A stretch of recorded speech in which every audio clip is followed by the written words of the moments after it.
We rag on Madden all the time for just being a roster update. Folks line up around the block, eager to get the latest footballs, hoping for a meager improvement to the actual gameplay, but ultimately coming away disappointed. So this is the same thing, right? You get a number of pre-made decks featuring whatever's in the new base set for that year, a progression of challenges to unlock new decks and add new cards to the decks you already have, and a scad of online multiplayer formats. It's been more or less the same thing for years now, right? Well, almost right. Duels of the Planeswalkers actually succeeds in its attempts at innovation. Sometimes.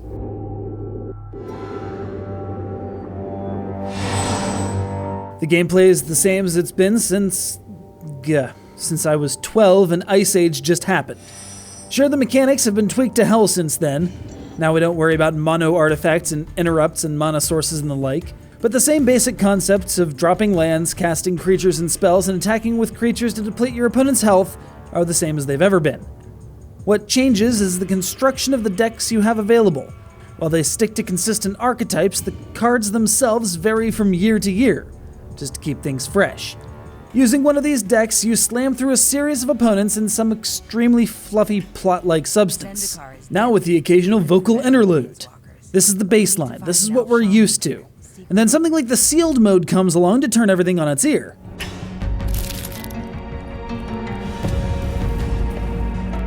You see, the primary complaint about these boxed up versions of Magic was that the decks you could use outside of some small modifications are predetermined, and thus it lacks an aspect considered by many to be an integral part of the game, if only because it lets them justify their massive expenditures on pieces of cardboard. Behold the brand new sealed mode, where you start with a number of packs of cards and have to assemble some kind of deck from what you're given. I know, right? Actual deck construction, only using just a base set so there isn't too huge a card pool.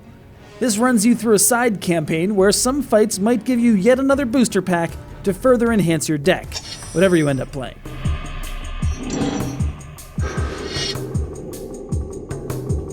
As is standard for these releases, you've got a fairly minimalist, out-of-the-way soundtrack, sound effects that you might not immediately mute, new and sometimes improved versions of card art that thankfully don't feature Anson Maddox's creepy vein-licking Singear vampire, and a variety of game modes up to and including that weird two-headed giant format.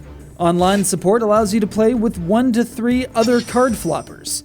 And since this is Magic and it'd be pointless if they didn't try to nickel and dime you, there's a world of DLC for you to shell out for, including new decks, additional runs at the sealed campaign, and perhaps most ridiculous of all, foil conversions for your existing cards.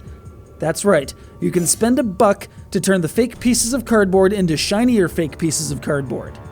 This is the phenomenon for which the words "I don't even" were created.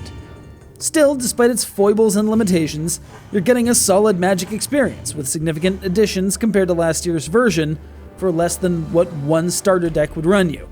Now, if I could just quit obsessing over Netrunner, I'd be able to appreciate it more. This is the end of the show!